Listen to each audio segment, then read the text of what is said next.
West bread, one West fitted, one West pumping through my blood, don't forget it. One West in my brain, one West in my heart, one West when I finish, one West when I start. Big shine, big glow. I be gone till November, let my bitch know. I'm back by the winter, bubbling like Crisco. I need my pockets all swollen like a lymph node. Talking out the side of your neck, get you a slit throat. I stay broke, don't care if I got $1 million. Looking down on me, I put your brains on the ceiling. Fuck kicking down the door, we bout to demo the building. Fake cats all in these groups, I wonder who ya. Shoot ya off your pulpit, hallelujah. 4-pound gun youngin' down like it's a cougar. On my feet, combat boots, or is it Puma? Words spreading around about me, none of it rumor. All truth, very big facts. Very large caliber on very small gaps. Compact pistols, ladders, and all that. About to throw the switch in the Nina for rapid fire. Got the 5.7 equipped with the magnifier. Boom shakalaka equipped with the rim rocker. We ain't really got beef, yeah, Ramak would have been shot you. The best rhymer since Pac and Big Papa. Big llama, big juice, I'm Big Jamba. Quarter tank of gas, I ride like a big timer. No informer, no sweat, not inside of my conglomerate. Wreck like King Konga. No Asian pun me, no chink in armor. Remain calm through our pain that bring drama. Stay focused on things that bring commas. Took all pressure, applied and made diamonds. Stayed true, kept shit pure, my name honored. Paid all dues and debts and kept promise. Make sure you show respect, pay homage. That I'm one West bred, one West vetted, one West pumping through my blood, don't forget it. One West in my brain, one West in my heart, one West when I'm finished, one West when I start. I said I've been one West bred, one West vetted, one West pumping through my blood, don't forget it. One West in my brain, one West in my heart, one West when I'm finished, one West when I start. I'm the hottest on the market, don't make me start it. I'ma pull up in a Spider-Man and Peter Parker. I remember days was trapping out the apartment. Now one West about put me up in a starship. About to fly to friendly skies in this bitch. Spit the truth on the corners, I lie a little bit. I'm a stand-up nigga, I die before I switch. Down, no we up, I'm cool with who I with. I'ma be war the king and stay dangerous. Hold down the biz and fam, remain blameless. Now rappers drippy with styles we made famous. First with studs and spikes in any city. Designing charge a stack for shit that can't fit me. Had friends on my coattail way before Jimmy. Funny how the general ain't even see a penny. Better show respect, get smoked like a chimney. Keep my name out your mouth, don't even think it. Send a real Smith at y'all, no Jada Pinkett. Both ball heads, my grain a $1.50. Lost my man to the game, that pain that stuck with me. Had to find a cheat code to the street though, cause them niggas getting foul, shoot you like a free throw. Keep spitting acid like a Mino, and the nigga be the nicest with a mean flow. Try to ride my wave, you gon' need a speedboat. I'm hot like 100 degrees in a peacoat. Scarf in the sweater, I embark every letter. It's UPK, not a part, but together. Homie, I've been one West bred, one West vetted, one West pumping through my blood, don't forget it. One West in my brain, one West in my heart, one West when I'm finished, one West when I start. One West bred, one West vetted, one West pumping through my blood, don't forget it. One West in my brain, one West in my heart, one West when I'm finished, one West.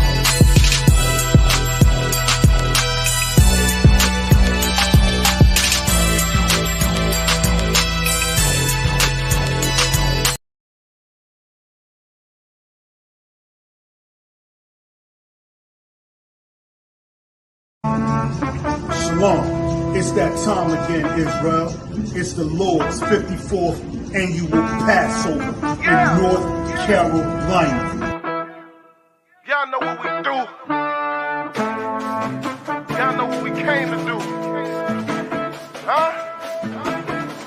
The ISUPK under Commander General Yohana will be hosting the Lord's 54th annual Passover in Raleigh, North Carolina at the Downtown Convention Center.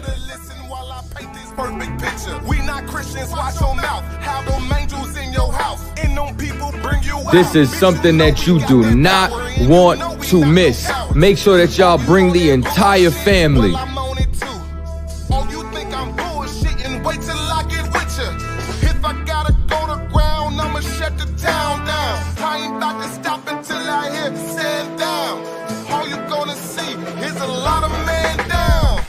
The Downtown Raleigh Convention Center.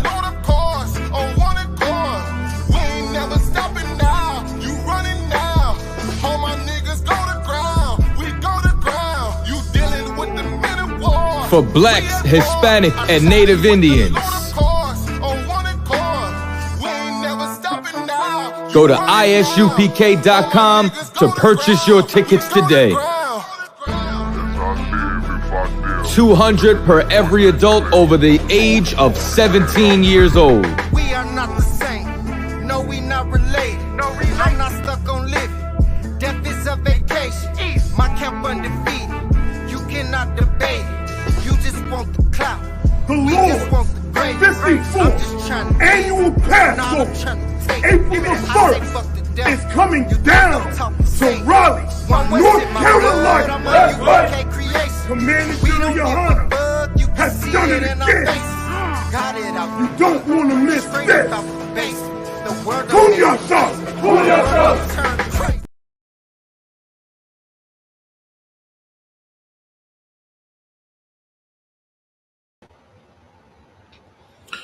All right, Shalom Israel. We the ISPK start out of 1 West, 125th Street, Harlem, New York, under Commanding General Yohana. The ISPK is not affiliated with any other Hebrew Israelite group, none, nada, zero, zilch. I'm Austin Aquam of the Nashville School. Yahweh by Hashem Yahushua Barakathum to my brothers. Yahweh Shamar Alathan by Hashem Yahushua to my sisters. And we got a good class today. We're gonna be talking about a subject that a lot of people don't believe in because they've been taught to sin. All right, just to make it plain and simple. When you've been taught to sin, you can't believe that you can achieve perfection. All right, and that is the mentality of why, and that's why this class is so important. All right, this class is so important because I'm here to break, the old thinking and the old man that's inside of you and woman that's inside of you, to where you believe that you cannot achieve perfection or that you cannot be perfect. That is so far from the truth. It's ridiculous. You've heard people say it before. Nobody's perfect. Well, what's the common phrase that people always like to say? If anybody on the chat know, you can type it in the chat also. What's the common phrase that people always say when you talk about perfection, being perfect? Go ahead, sister. Ain't nobody perfect but Jesus. Right. That's the common phrase. Nobody's perfect but Jesus. All right. I can't be perfect. You ain't perfect. Anytime, they usually use this in conjunction with judging someone. They'd be like, you can't judge me. You ain't perfect. You know what I'm saying? That's usually what somebody would say. All right. And in the scriptures, we're going to read today and find out that that's far from the truth. All right. The Most High definitely wants us to be perfect. All right. And you can achieve perfection. It's not something that's unreachable. It's not something that only Christ had. Like Christ was the only perfect man to walk the planet Earth. That's not true. And that's a myth that was taught to us by the Christian church. All right. That is so far from the truth, it's ridiculous. And the main reason it was taught to us is because, like I said, we've been taught to sin. So if you say that Christ is the only one perfect, then that means that you can't achieve perfection because you're not Christ. And that's what someone wanted to tell you also. You ain't Christ, you ain't perfect, and that's just not the truth. We have people all the time come up to be like, when we telling them to keep God's commandments and keep God's laws, statutes, commandments, they'll tell us, do you keep it? You ain't perfect. I'm sure that you don't, keep God's commandments, to a perfection. And that's letting people know, when they say that, that's letting us know that, you don't keep God's commandments at all. And you don't believe that, you can achieve that by keeping God's commandments. So like it. All right. And it's not hard. It's not hard to keep God's commandments, and it's not grievous. All right, and we're going to talk about that today, about how to obtain perfection. We have a Memorial Day coming up on March the 5th, the Feast of Purim. That's one of the memorial days that we keep as Israelites. The Feast of Purim, and it's coming up in Sunday. This coming up Sunday, and we'll be having it right here at the Nashville School, 1811 Dr. D.B. Todd Jr. Boulevard, Nashville, Tennessee. And you can, Israelites are welcome to come. We're going to have plenty of food. We're going to be reading and teaching, about, the Purim. The Purim is extremely important, to our culture. And if you come, you'll find out. And we're going to be streaming it online also. Just in case you can't make it, you can watch it online. And we'll and you can learn about this high holy, it's not a high holy day, this Memorial Day that we celebrate. All right. We got the Passover coming up also. We got the Passover coming up in 30 days? 30 days, we got the Passover coming up. All right, so in 1 month, the Passover, we'll be celebrating the Passover, in Raleigh, North Carolina. That's what Commander General Hunter has the Passover set up. All right, it's a big event. We got this is the biggest event that we have throughout the year. It's the Passover and the Feast of Unleavened Bread. All right, the Feast of Unleavened Bread is the very next day after the Passover. It's going to be an awesome event. I can't wait. Just like every year, I can't wait to get to the Passover and to celebrate the Most High's high holy days. Are a wonderful thing to do, and it's a hell of a lot better than celebrating Christmas and Thanksgiving and Easter and all these other man-made holidays that our people celebrate. That the Most High did not ordain for us to celebrate. All right, so we're going to be talking about how to obtain perfection in the scriptures. And it's not, like I said, it's not hard to do. All right, perfection in the scriptures is not what you think it is. All right, it's not, me not, falling down or me, doing something that, I don't know. It's not what you would say perfection is. All right, it's just you, and we're gonna read about what it is, but it's and if I can put it in a nutshell, it's your relationship, what your relationship with the Most High. All right, is how you obtain perfection. Are you meeting the requirements that are required of you by God? All right, are you doing it? All right. If you're not, then you're not perfect in His eyes. All right. If you are meeting those requirements, and those requirements are things that the Most High want us to do and ask of, what tells us, He don't ask nobody, He tells us to do. Are you meeting those requirements? And if you are, then you are perfect in the eyes of the Lord. All right. Now you might not be perfect to men, but in the eyes of the Most High, when you do what He say do, I mean, you can't get no, perfect in that. All right, so we're gonna read about this in the scriptures. We're gonna start off. If y'all got any questions about anything, you can type them in the chat also, and we'll answer your questions in the chat. All right, you can if you have any questions in the chat. All right,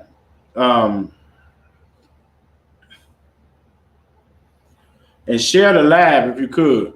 Everybody share the videos, because a lot of people watch these videos, and a lot of people get these videos and change their lives, or it might wake them up to something that they had no idea about, inside of the scriptures or something. They we talk about something that they didn't know anything. I'm sure there's a lot of people who don't know that you can be perfect. All right, so this will be a great class to share to your friends and everything. And or share, and you could just watch it later, and go over notes and precepts and find, so you can get a better understanding on how to be perfect and how to have a perfect relationship with the Most High. All right, we're gonna start off in the book of Genesis. Let's go there. We're gonna start at the beginning. All right, the book of Genesis, chapter 2, verse 16. We're gonna start there. All right. This is, from the very beginning, the Most High God wanted us to be perfect. All right. He did not want us to have a bad relationship with him. It was never in the plan for us to not be perfect. All right. It's always been in the plan for us to be perfect in the eyes of the Lord. And we're going to find, like I said, we're going to find out what it is according to the Bible to be perfect in the eyes of the Lord. All right. So we're going to start off at Genesis chapter 2, verse 16. Well, I'll start at 15. He said, and the Lord God took the man and put him into the Garden of Eden to dress it and to keep it. All right. He said, and the Lord God commanded the man, saying, of every tree of the garden thou mayest eat. So now this is him once he put Adam inside of the garden, right? He's telling Adam, he's giving Adam a commandment. All right. So this is something that Adam did not know until the Lord told him. All right. So he didn't know anything until the Lord told him. So whatever the Most High told him, that's what he was supposed to follow. All right. Pay attention to this real closely, because this is your relationship with the Most High right here. All right. This is how your relationship should be with God. God tells you what to do, you follow. It's no gray area at all. Right? There's no, it's not, rocket science. It's just he say do it, you do it. All right. That's what we were supposed to know. That's what we were supposed to do. All right. He said, but of the tree of knowledge of good and evil, thou shalt not eat of it. For in that day that thou eatest of it, thou shalt surely die. So now he's telling you that there was a tree, though. You can eat all the other trees. All right. This was the commandment that God gave him. You can eat all the other trees. But of this tree right here, do not eat of this tree. All right. So we were never supposed to know what good and evil is. All right. And I'm gonna break this down in layman's terms as much as I can. We were never supposed to know what good and evil was. All right.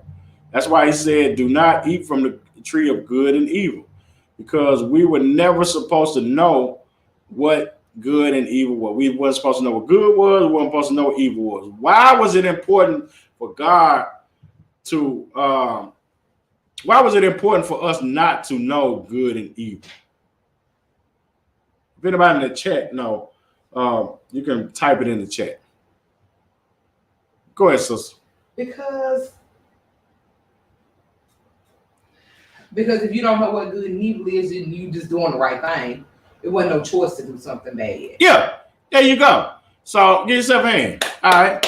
So the sister just said, well, if I don't know what good and evil is, then I don't have a choice to do right or wrong. I'm just doing what? The right thing. How do I know I'm doing the right thing? Because you're doing what the Lord told you. I'm just doing what the Lord told me to do. That was what we were supposed to do. All right. And this is the relationship with the Most High. All right. A lot of people like to complicate the Bible. The Bible is very, very, very simple. All right.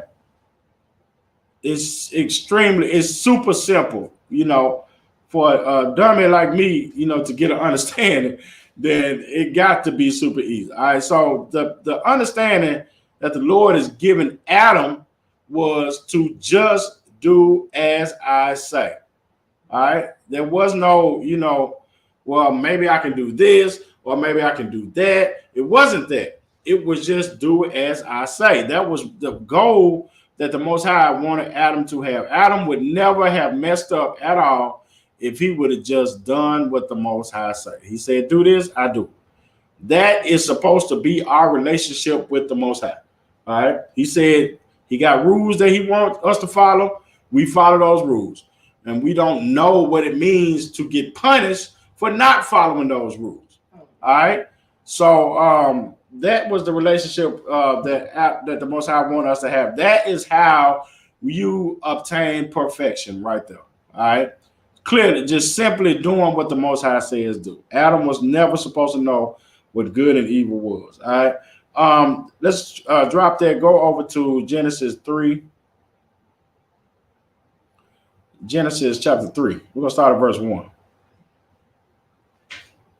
All right. So this is going to get you more. It's going to learn a little more about why it was important for us to know. All right. So now, if we were supposed, like I said, we weren't supposed to know what good and evil is. We were just supposed to follow the commandments. All right. That is, so paramount in our relationship with the Lord. All right. Verse 3 and 1 says, now the serpent was more subtle than any beast of the field, which the Lord God had made. And he said unto the woman, yea, hath God said, ye shall not eat of every tree of the garden. So now the Most High has allowed the serpent to test Adam and Eve. All right. So he went and tested Eve first, of course.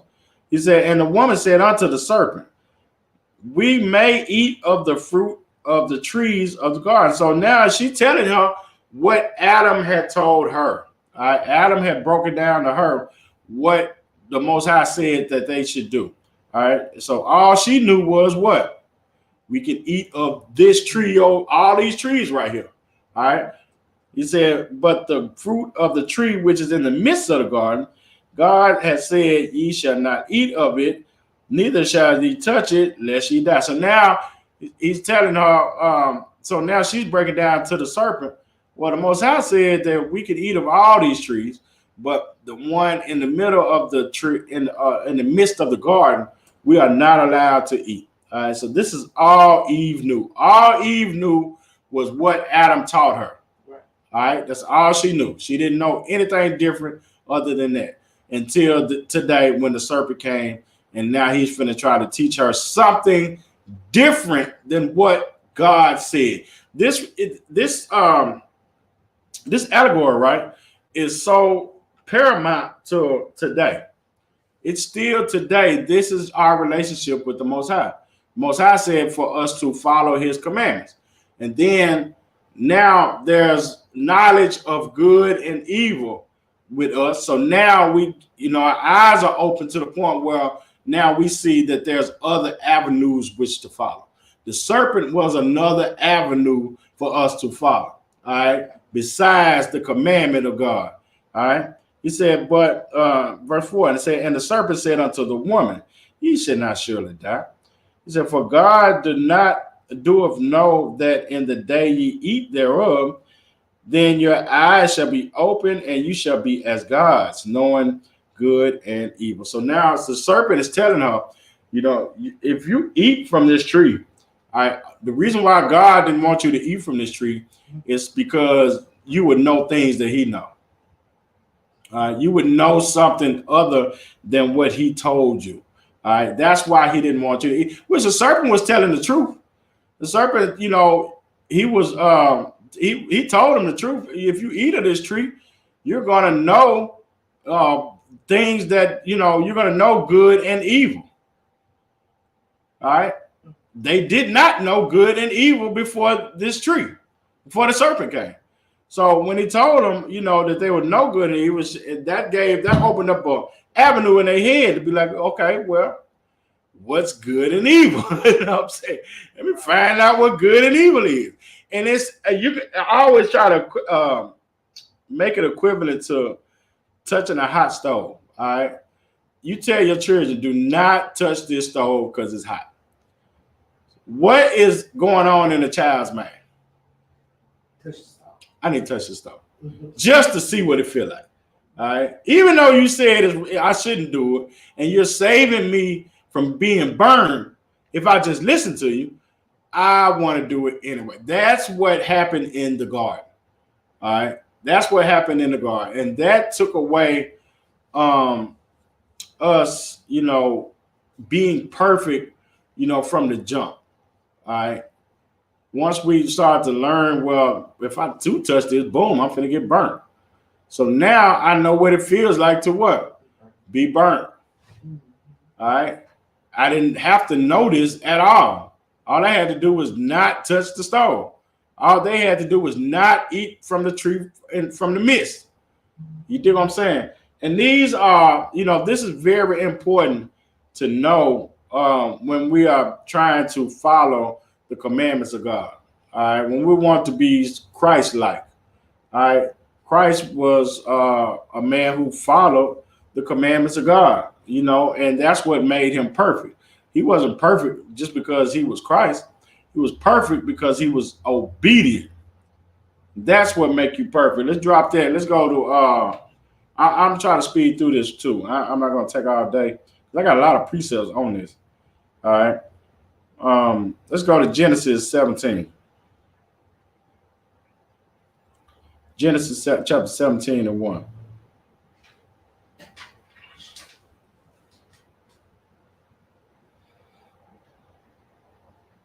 All right, so now the Most High, this is Abraham, right? Abraham is told, he was Abram then. This is before he was Abraham. All right, this was Abram, and Abram walked with the Most High. He was the friend of the Most High, and the Most High blessed Abraham tremendously.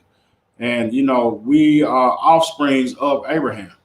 All right, and we became offsprings of Abraham because the Lord told him that he would have, his seed would be like the sand of the sea. You know what I'm saying? His descendants would be many, and he would be the king. He'd be a father of many nations. All right. And it says, and when Abram was 90 years old and 9, the Lord appeared to Abram and said unto him, I am Almighty God. Walk before me and be thou perfect. All right. So he's telling Abraham that he needs to be perfect. All right, so how would Abraham know to be perfect? All right, go ahead, sis. By the Lord telling him what to do. Right. Same thing he was telling Adam in the garden. Okay. All right, same thing that he wanted Adam to do in the garden. He just wanted Adam to listen to what he said do and do it. All right, and Abraham, so he was letting Abraham know that you can obtain perfection by serving him. You serve the Most High and you can obtain a perfection because the Most High just wants you to be obedient. Your obedience determines whether you will be perfect or not in the eyes of the Lord. All right. So a lot of you who claim that you're not perfect, it's only simply because you're not obedient. All right. It's not really complicated why you're not perfect. All right. You're not perfect because you're not obedient. If you are obedient to God, which means that you do what he say do, then you would be perfect in the eyes of the Lord. All right. Abraham was like that. And Abraham was blessed. All right. It said, and I will walk and I will make my covenant between me and thee and will multiply thee exceedingly. All right. And this is what Abraham did. All right. Abraham walked with the Most High and done what the Most High said do. And the Most High kept his promise. The only reason the Most High kept his promise, he told Abraham to be perfect, right? So, he told him there's, if you are perfect, then A, B, and C is going to happen in your life. All right. If you are perfect with me. All right. So A, B, and C happened. So that let you know what? That Abraham was perfect. The Most High, kept his promises that he gave to Abraham because Abraham was perfect. All right. That's why he kept those his promises that he gave to Abraham. If Abraham would not have, put Isaac on an altar and was about to slew him on an altar, well, the Most High wouldn't have kept his promise. All right. That was part of Abraham being perfect by putting his own son on an altar and was about to kill him, for the Most High. The Most High said, kill him, put him on the altar, and, we're going to smote him.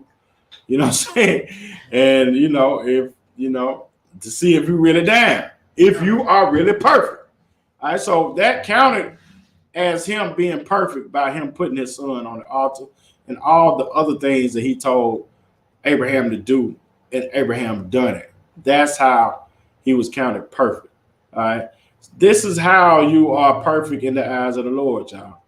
It's not, you can obtain this, but it's going to take you to be selfless and, be obedient to the Most High. All right. When he say, don't do this, just don't do it. You don't have to question it. You know what I'm saying? The reason why Abraham, Abraham didn't question whether or not I need to put my son on the altar. He didn't question that. He just told him, come on, man, we're going to go up his mountain, get that knife, and we're going to go up his mountain. You know what I'm saying? We make an altar. All right. He didn't question, why I need to do this. He just did it. And the Most High counted him perfect. Adam would have been the same way if Adam wouldn't have, ate from the tree in the midst. You dig what I'm saying? If he wouldn't have did that, he would have been perfect too. And there's many people in the scriptures who are perfect. Abraham, Christ and Abraham ain't the only ones that was perfect in the scriptures. There's many people in the scriptures that are perfect in the eyes of the Lord. And it's simply off of their obedience. Every last one of them that you find that are perfect in the scriptures are perfect because they are obedient to God. That's how you become perfect, y'all. It's not, it's not rocket science. It's not, something other than that. It's simply by being obedient. And be obedient, that's a UPK word. We use that word a lot in here because that's something that our people need, that structure. All right. Being obedient gives you structure. Follow, it gives you structure. It gives you patience, which a lot of our people don't have. The vast majority of our people have no patience. Vast majority of our people don't have any structure, don't have any self-control. All right. That's what gives you self-control. Being obedient to the Most High gives you self-control. All right. This is something that we need as a people. When we, you wondering why you see these brothers, talking to our people, telling us, man, to follow these laws, statutes, commandments. It's not because, we just trying to recruit you, you know what I'm saying, or something like that. We don't really care about recruit. We don't need no more priests of the Lord inside of here. We need brothers on outside of here to follow the commandments of God. All right. And you want to be in here and do the work that we're doing, that's cool. But we really don't need you. All right. We need you to commit to the Most High. That's what we need you to do. We need you to change your thinking and commit yourself and be obedient to the Most High, whether you in here or not. I don't give a damn if you're in here or not. I need you, and the Lord needs you to be obedient, because that's what brings structure to our people. And our people are a lawless people, and we need structure. All right. And these laws, statutes, commandments give us structure. All right. Let's drop that. Let's go to 1 Kings. 1 Kings chapter 8.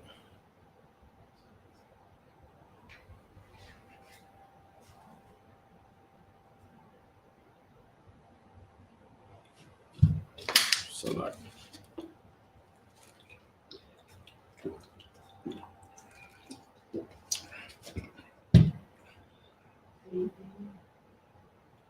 what is that?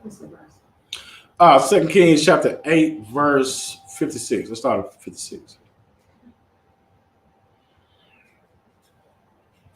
All right, this is Solomon, right? This is Solomon.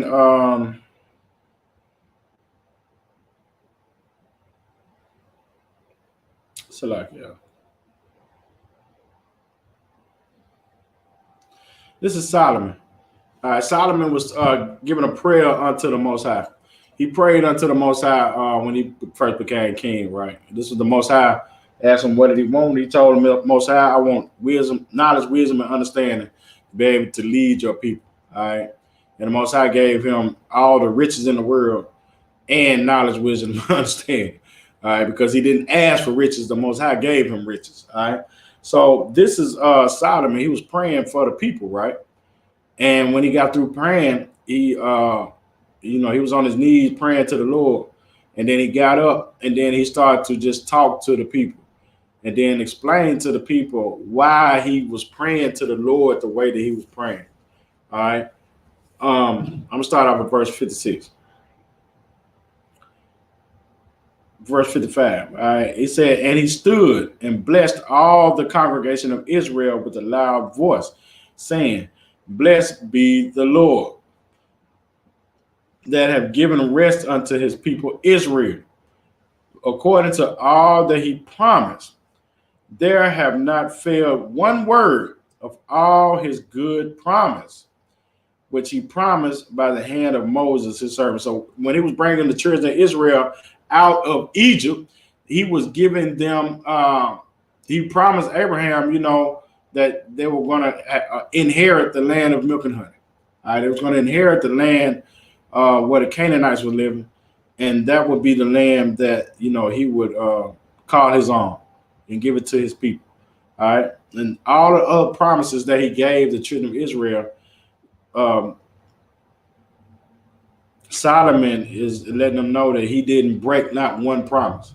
All right, he said, "And the Lord our God be with us, as he was with our fathers. Let him not leave us nor forsake us, that he may incline our hearts unto him." This is perfection right here. All right.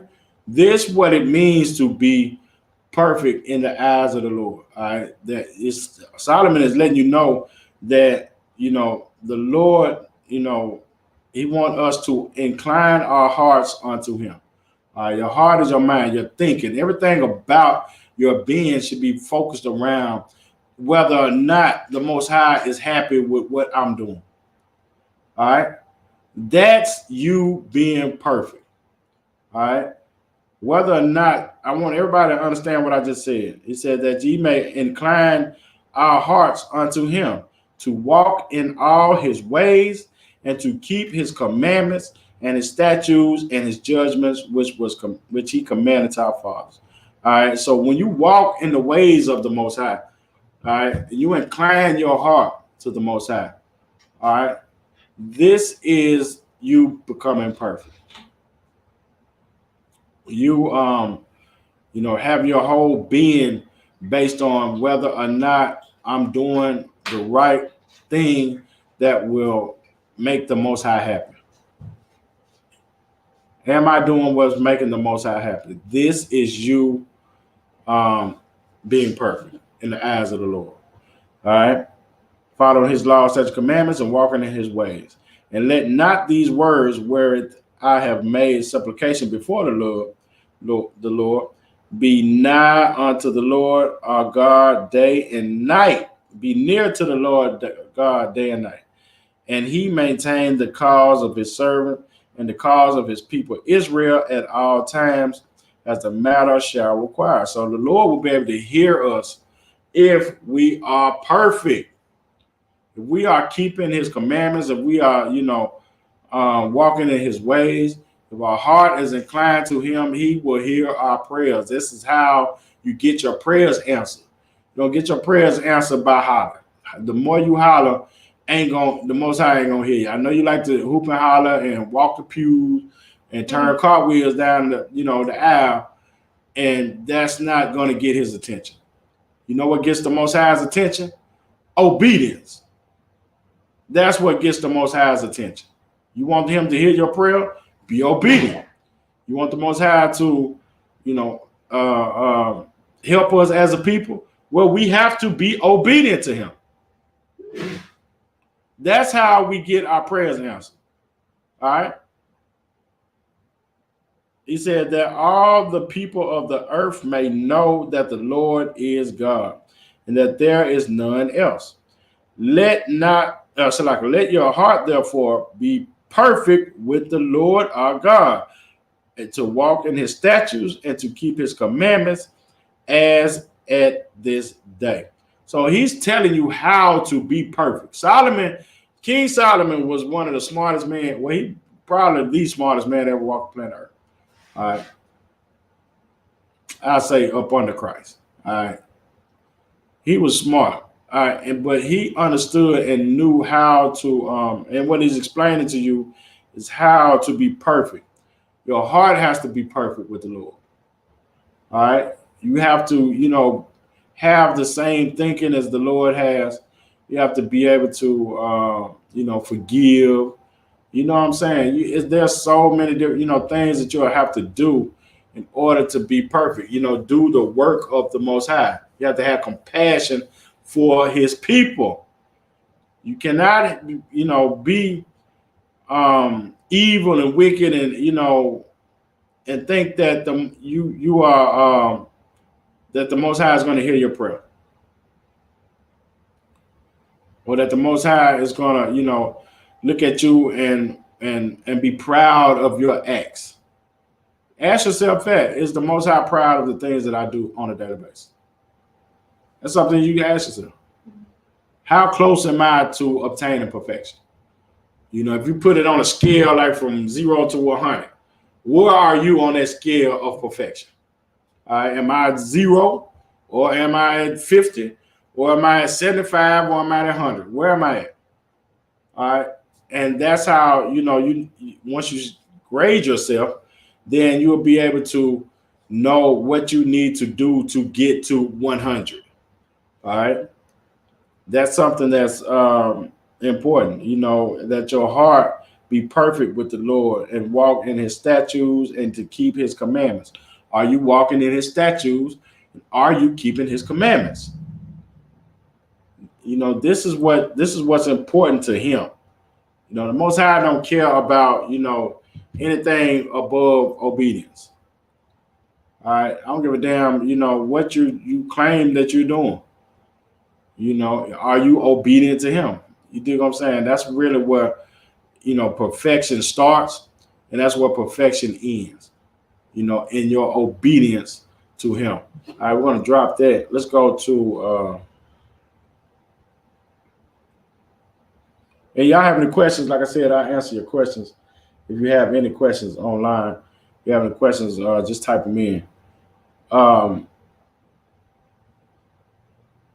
Let's go to Job, the book of Job. Let's go to the book of Job. All right. So we know that Abraham was perfect. All right. We know that Solomon, the King Solomon, told the children of Israel to be perfect. All right. There's perfection all throughout the scriptures. There's other scriptures that show, where different priests and different kings and different prophets told the children of Israel to be perfect. It's all throughout the scriptures. All right, so it's something they wouldn't tell you to do if it wasn't attainable. All right, let's go to Job chapter 1, verse 1. Job chapter 1, verse 1. There was a man in the land of Uz whose name was Job, and that man was perfect and upright, and one that feared God and eschewed evil. What made Job perfect? If y'all know, type it in the chat. What made Job perfect? Go ahead, sister. Because he did what the Lord told him to do. He was upright. So he did what the Lord told him to do. What made him upright? By following the laws the Lord had gave. All right, so when you read in the scriptures, right? To be able to comprehend the scripture, you got to read it in context. That's what we call it in context. All right, so what made Job upright? Go ahead. He eschewed evil, so he stayed away from evil. Give yourself a hand. All right, that's what made the sister Jasmine said he never questioned God. Lie. That's not what made him upright. All right, what made him upright is he eschewed evil and he feared God. All right, that's what made him perfect. All right, he feared God, which means that he followed His commandments. All right, he done what the Most High said do. All right, and he hated evil. All right, that makes you perfect also. That's like, you know, how can you be perfect if you don't hate evil? You know what I'm saying? You got to hate evil in order to be perfect in the eyes of the Lord, because the Lord hates evil. So if I'm going to be, you know, anything like the Most High, or anything like, you know, a follower of the Most High, or a follower of Christ, well, I got to hate evil too. I can't be cool with evil. You dig what I'm saying? If I'm cool with evil, then eventually I'm going to do it. And I can't be perfect and do evil at the same time. Y'all understand what I'm saying? He never swayed away from God, even in the worst this time. Yeah. And you cannot be evil and be against, you cannot be against. If you're evil, that means you're against good. Evil is, you know, the polar opposite of good. So if I'm evil, that means that I'm not good. All right. The Most High is for good. Most High is against evil. I can't be evil and be perfect in the eyes of the Lord. Because if the Lord is against evil, well, that means that the Lord is against me. If I'm evil. So me and him we on the polar opposite ends. We're not together. I'm not one with him. I'm at enmity with him. I'm at war with him if I'm evil. Job was good. Job hated evil. And that's what made him perfect in the eyes of the Lord. You want to be perfect in the eyes of the Lord, you got to hate evil. You can't be riding the fence. Can't straddle the fence. You got to, you know, Christ said you can't be lukewarm. He said he's going to spew you out. You got to hate what the Lord hates. You got to hate the conditions that our people are in order to be able to help them. Can't be cool with it. I hate to see my people in the condition we in, man. I hate to see, you know, homosexuality being pushed on our people. I hate to see my people, you know, we at the bottom of every damn thing.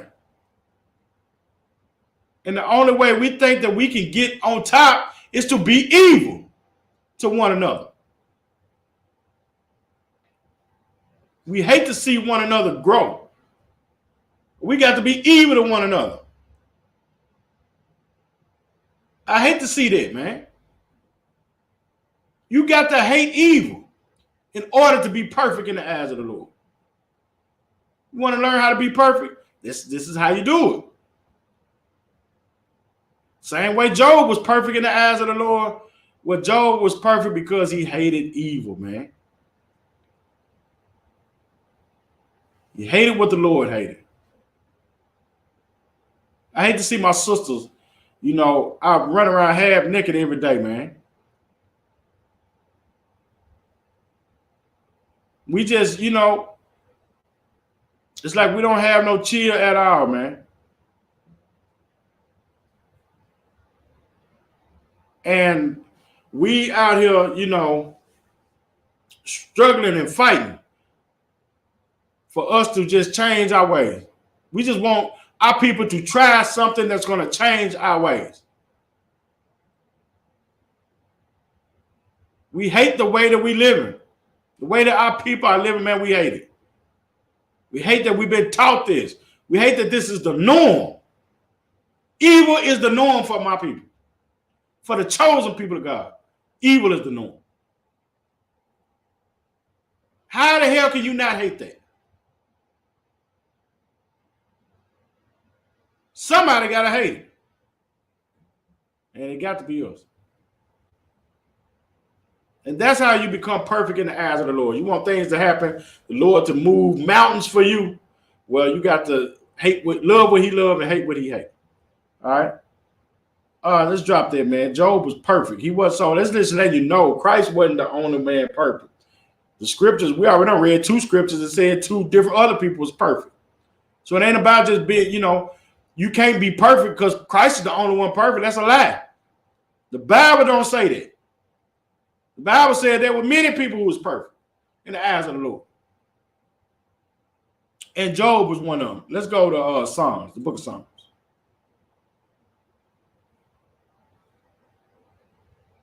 The book of Psalms, chapter 19. So like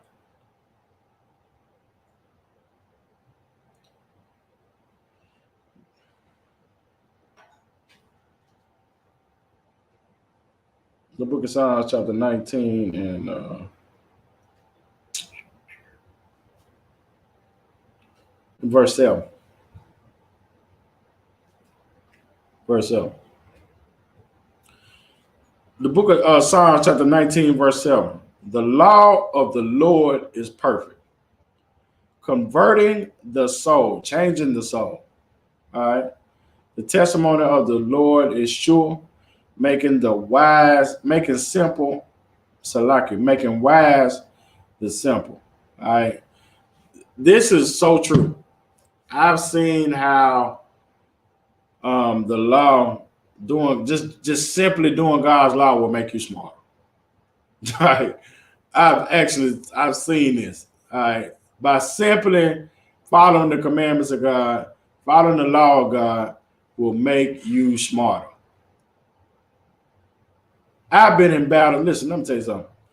I ain't never thought I was the smartest dude in the world, right?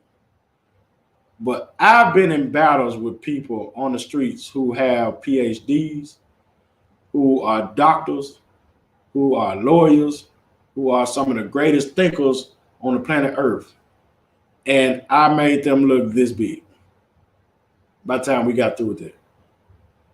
And this not because I'm just the smartest dude in the world. All right. It's because when I was battling them, little did they know that the Lord was with me. You know what I'm saying? That's what they didn't know. You dig what I'm saying? It wasn't something, and I wasn't using big words. I didn't use, I was just the same old dude that you see in these classes teaching every day, every week. But I was making, the Lord made the wise to be simple, and he has made the simple to be wise. All right. Those same people with those doctorates. And, I remember I was teaching this sister, right? One time I was in Alabama. I was teaching this sister history. She's a history teacher. She was literally a historian. This sister was.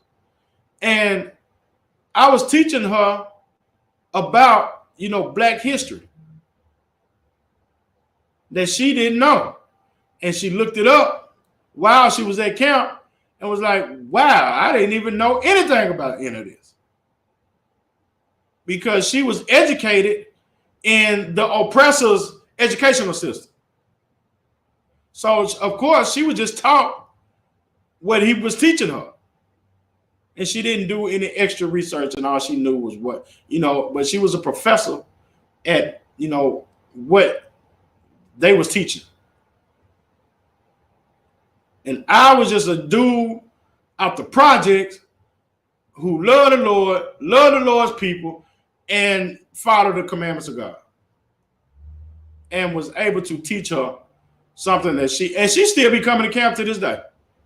She'll pop up, just to sit back, and she'll come over there and sit and just listen to the camp.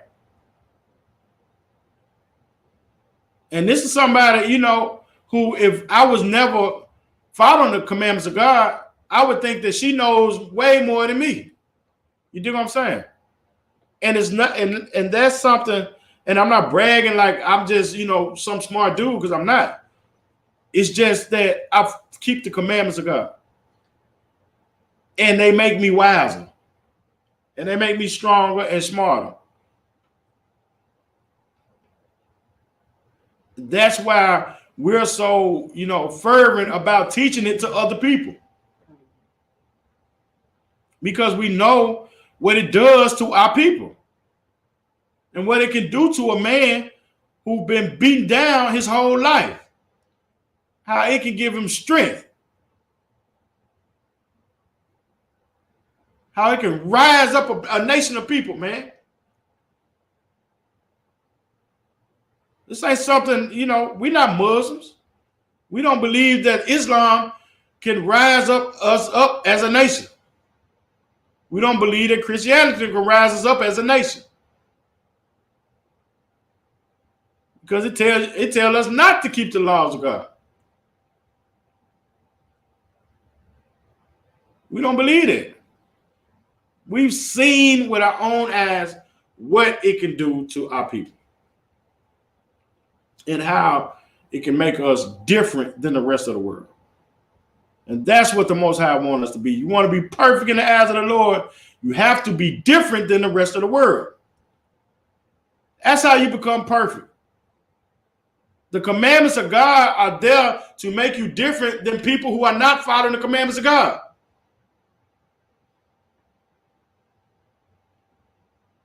How the hell I'm going to be perfect in the eyes of the Lord when I do everything that everybody else do? How am I going to be perfect? That's the whole point of him having commandments and giving them to a particular people. So we can be different than everybody else.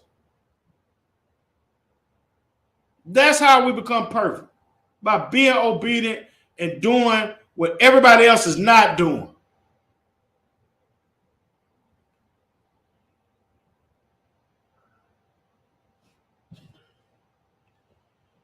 Read it one more time. It said, the law of the Lord is perfect, converting the soul. The testimony of the Lord is true, is sure, making wise the simple. And that's just, that's so true. It just makes a simple dude wise, man. I seen so many simple cats, man, who are, wiser than they were. It makes you read, your reading comprehension goes up. You dig what I'm saying? I mean, just all kind of things that our people need as a people, man. You can receive that by simply just following the commandments of God. And people will say, talk and say things just to be saying things and don't understand that we are trying to fix a broken people, man. A people who've been enslaved. You do what I'm saying? The people who have all kind of, trauma that, normal people don't have. And that's why we're so fervent about teaching these teachers that we teach, because they wake up and they make the wise simple. They make wise the simple. Salaki. Let's drop that, man. Let's go to Matthew chapter 5. The book of Matthew.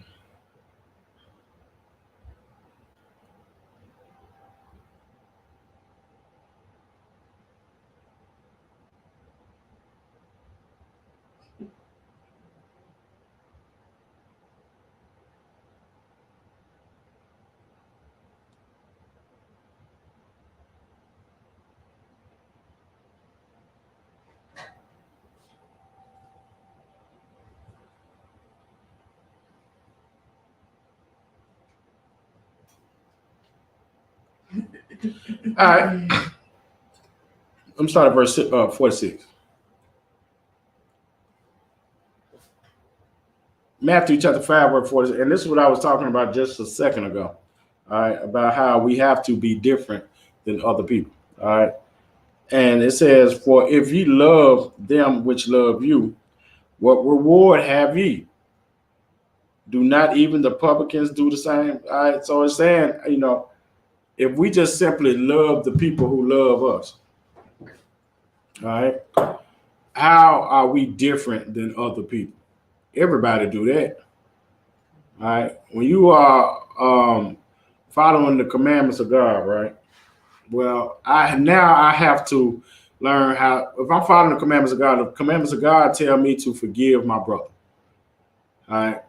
So if I'm not forgiving my brother, then I'm not following the commandments of God.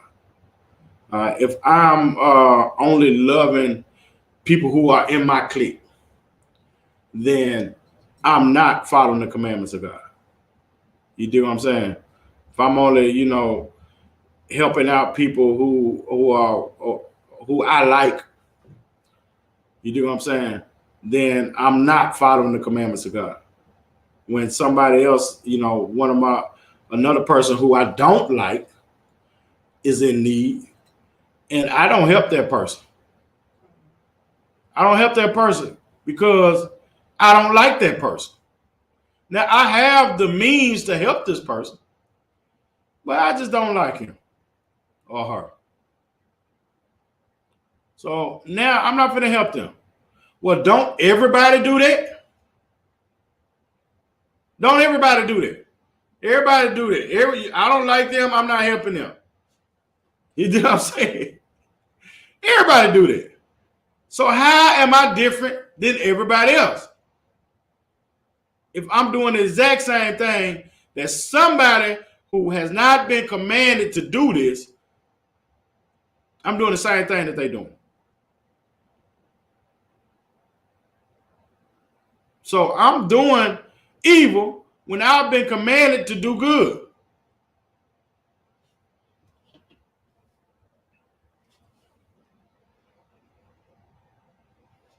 You did. And this is something, man, that we have to learn how to do, man, as a people. He said, if you salute your brethren only, what do ye more than others? Am I only hugging, brothers that I deal with in my circle, then what good am I? How can I be a help to the Most High? How can I help, be a help and to be, going to his people when I only deal with my brothers as in my, direct circle?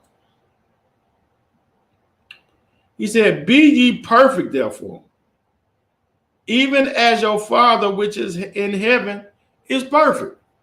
So I have to be like my Father in heaven. You know how many people hate God? You know how many people hate the Most High, man? Just other children of Israel. I'm just talking about us. I ain't talking about all these other nations of people. I'm just talking about our people. You know what I mean? Our people hate the Most High, man. I'm not ever concerned with other nations of people. I'm always concerned with blacks, Hispanics, and Native Americans. That's all that matters to me. You know how many blacks, Hispanics, and Native Americans hate the Most High? I'm talking about what? Absolutely not do anything he say do. And the Most High still is long suffering with them. This is what Christ is telling us. You have to treat people the way that the Most High treat them. He's still long suffering with our people. Think about yourself. Before you got an understanding about how to serve the Most High, think about all the times he was supposed to kill you. Think about all the times. Think about times you was in car wrecks. You know what I'm saying? Almost died in different situations. You had diseases. You had, surgeries. Think of all the times you were supposed to die. And the Lord preserved you. He didn't kill you. He forgave you of, all the whoredom that you done. You know what I'm saying? He forgave you for all of the, the crimes that you could done against your own people and against him. He forgave you for all of that. And then, this is the same way we have to forgive our brothers and our sisters.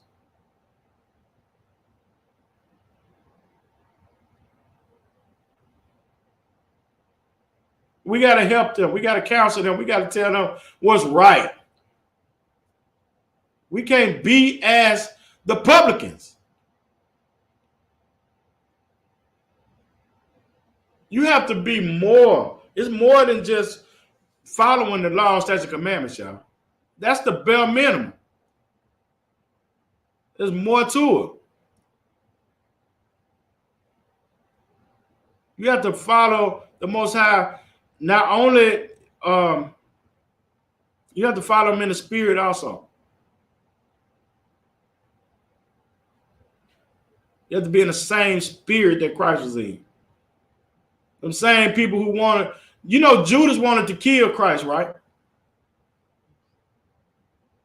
Judas walked with Christ. Christ washed that nigga feet. Y'all do know that, right? Christ washed that nigga feet too. And Judas wanted to kill him. He wanted to sell him out for $1. Christ still washed his feet. You did. This is something that, you know, we still got to treat our brother and sister right. Ain't no way, you know, brother was talking about Ariel, right? Head Chief Ariel. And, you know, talking bad about him and, you know, because, you know, he started going off. He did go off. But at the same time, we wouldn't be here without him. He played a major, he was the anointed of God, man. He played a major part of getting us in this truth. Now, years later, he fell off. The same way Solomon was king. Solomon fell off. But we still talk about Solomon to this day, don't we? As being one of the greatest kings that ever walked the planet Earth. You know, we still had to give reference to brothers, man, and treat brothers kindly. You dig what I'm saying? We still have to be kind to our brothers and our sisters. Because the Most High is merciful, man. Of all the attributes that he had, I could probably say that that was his biggest one. Is his mercy that he has on us. I know I both been there. I know y'all is, you know, y'all are just great, and you know, yeah, you know what I'm saying. Y'all ain't never, you know, had to suffer and went through nothing. But, you know, unfortunately, I did. And I know that the Lord has definitely been merciful to me. So I owe him, you know, classes. I owe him, you know, camps. I owe him, you know, forgiveness and mercy on other brothers and sisters. Even when I don't want to, I still got to do it. Because it was done to me. And if y'all don't feel that, then, you know, you definitely ain't perfect. Or you ain't even trying to be perfect. But that's part of it.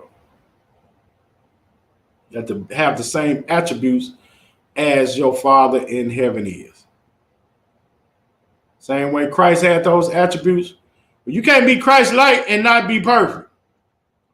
If you're talking about Christ, and that's crazy right there. They say you can't be perfect, but they try to say that they Christ-like at the same time. How is you going to not be perfect and be Christ-like if Christ was perfect? Did y'all understand what I'm saying? If Christ was perfect and you're saying you're Christ-like, then that would make you perfect then, right? So if you're not Christ-like, then that means that you're not perfect. Or if you're not perfect, that means that you're not Christ-like.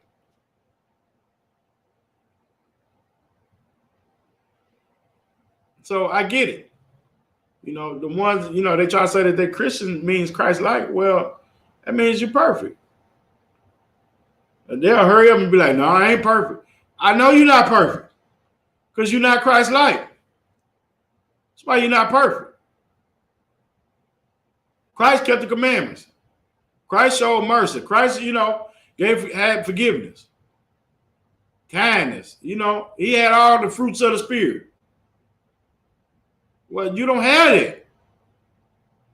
And that's why you're not perfect. Drop that. Let's go to what time? Give me a time check.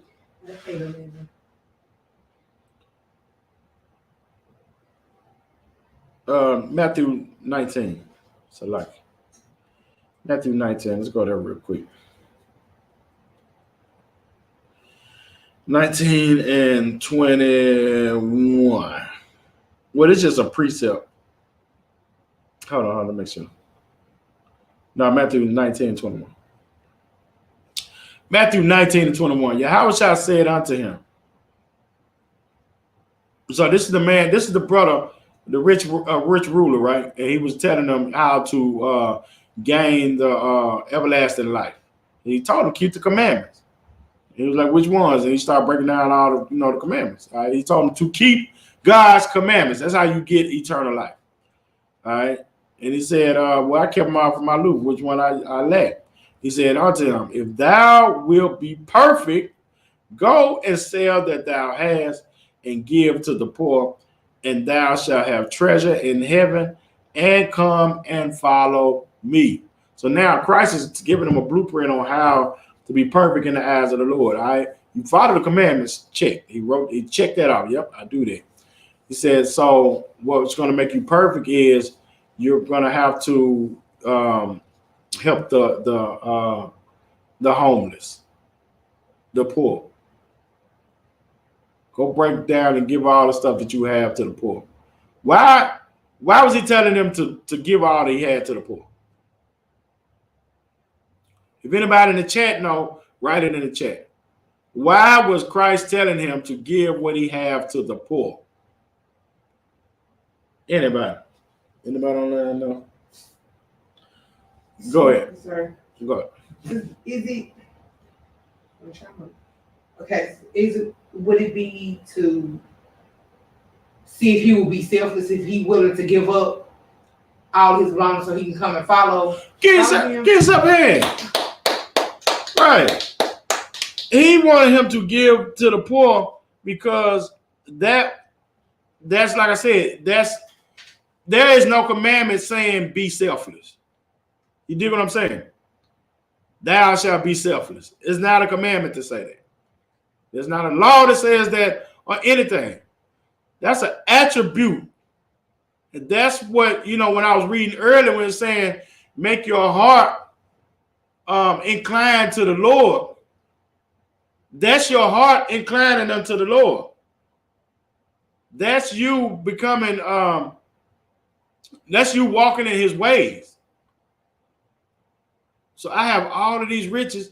I want to go help the poor and help out. You dig what I'm saying?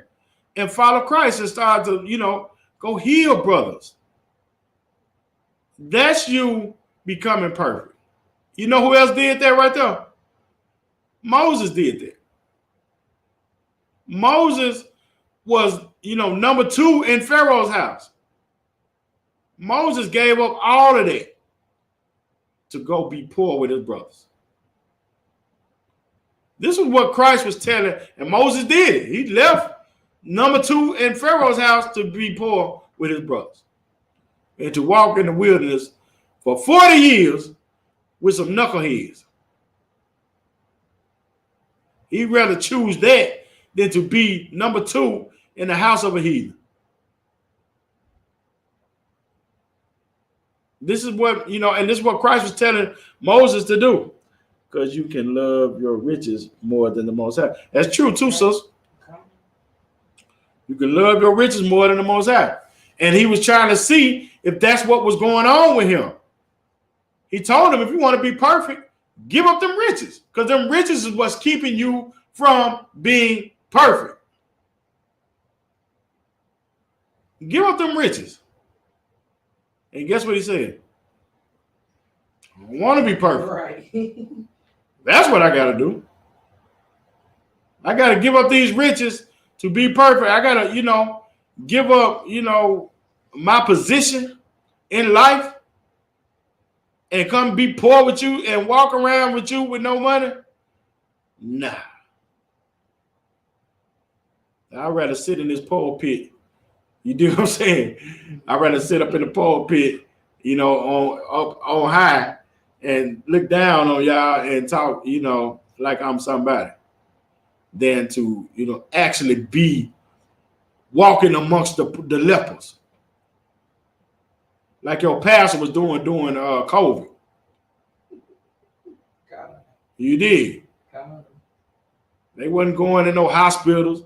They wasn't walking amongst the lepers and the COVID, people with COVID. They wasn't doing none of that. It was locked down, telling you to send your money through Cash App and PayPal. While the ISUPK was going to the hospitals, while the ISUPK was going out here, talking to still doing the same work that Christ was doing, and teaching the people during COVID. Unvaccinated, and might I add. Right, God. You dig what I'm saying? Unvaccinated. So, you know, that's what Christ was saying, telling the rich ruler to do, what we do. But he couldn't do it. All right? He didn't want to be perfect. Let's drop that. He didn't want to be perfect. Let's drop that, man. Luke, a precept for that is Luke 60. I'm going to chop Salaka. You can write this down. A precept for that is Luke 6:40. That's a precept to Matthew. Let me go there. That might be something. What did I say? Luke 6:40. Let me see. I might go to that. We might not need it.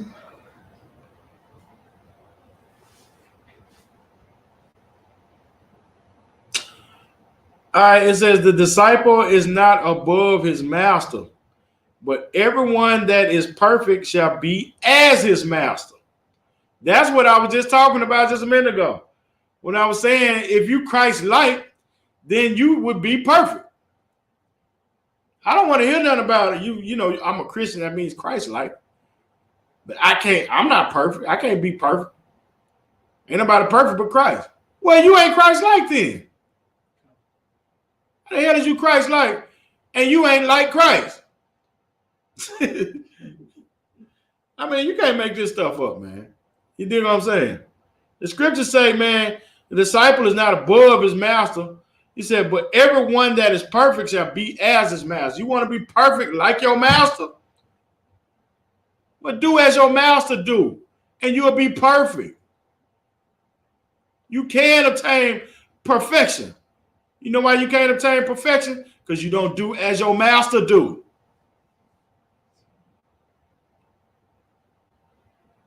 That's why you can't obtain it. That's why you don't believe that you can do it. Because in your mind, I don't want to do what he doing.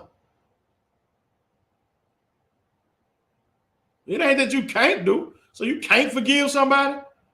You dig what I'm saying? You can't pray for somebody to be healed? I mean, damn. You can't have any attributes that Christ had. And that's why you can't be perfect. You can't be perfect because you don't want to be perfect. Because being perfect means you have to follow those commandments. And that's what you don't want to do. And that's why you ain't perfect. You follow those commandments and you're not, you know, your spirit, you're not having in the spirit of Christ. That's why you ain't perfect.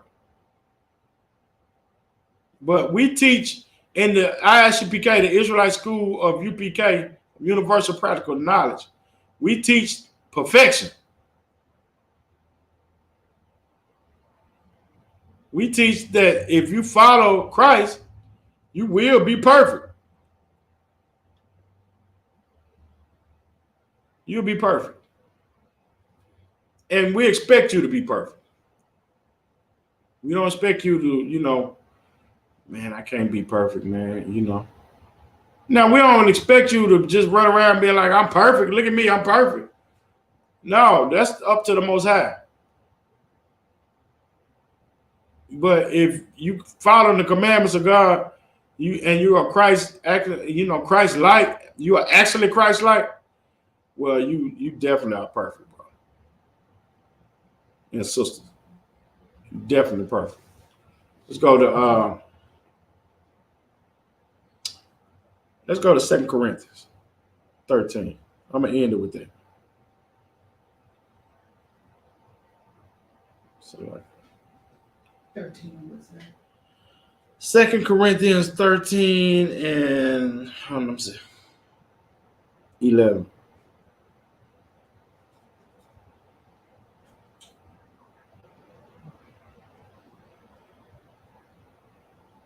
Second Corinthians chapter 13, verse 11.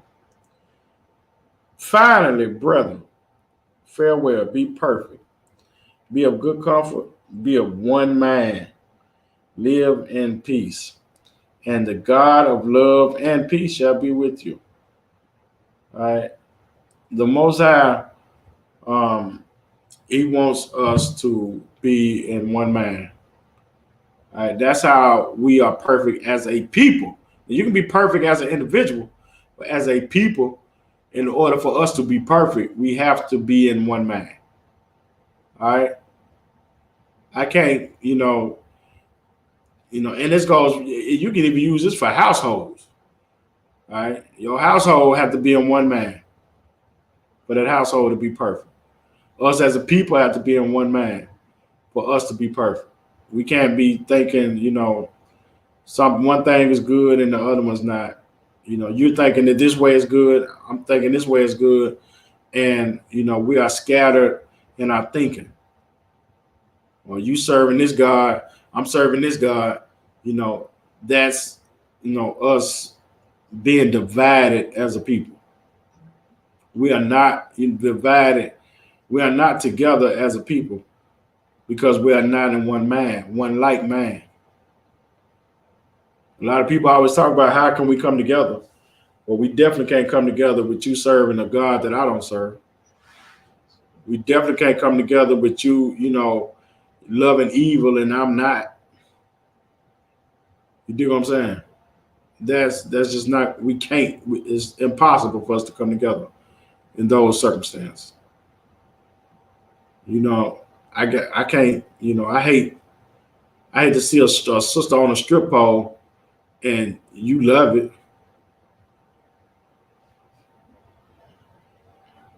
I hate to see brothers gangbanging and you love it. I mean, how we gonna come together? We got to be like-minded. And that's how we come together. And that's how God will be with us. Like Paul just said in his letter. The Lord will be with us. The Lord will give us peace when we are like-minded. The Lord will give us peace when we are perfect. And that's how we become perfect as a people. All right. So it can happen.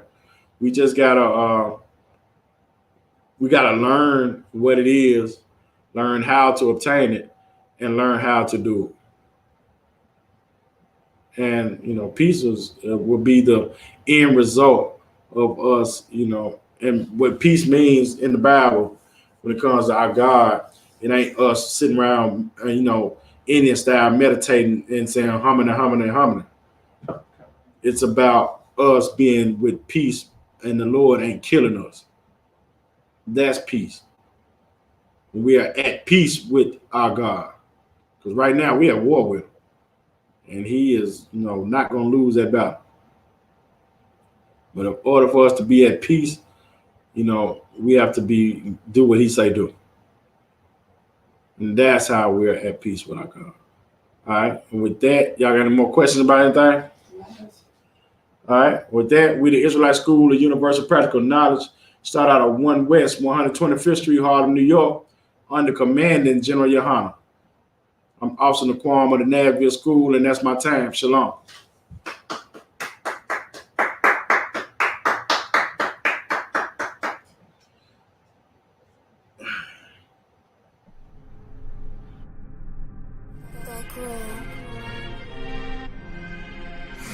ISUPK presents the 54th annual Feast of Unleavened Bread. Last year we did it big. This year is going to be way big. More brotherhood, more sisterhood, more UPK. On Sunday, April 2nd, 2023, we're going to be at 421 South Salisbury Street in Raleigh, North Carolina at the Sheraton Raleigh Hotel Ballroom. We're calling all blacks, Hispanics, and Native Indians to come join us. To your third eye peephole, line for line, this shit too easy. It's like a free throw. Mastered the game too early. This bitch. Remember, admission to the Passover is $200 per adult. That's $200 per adult. For more information, call 919-697-8257. Call 919-697-8257.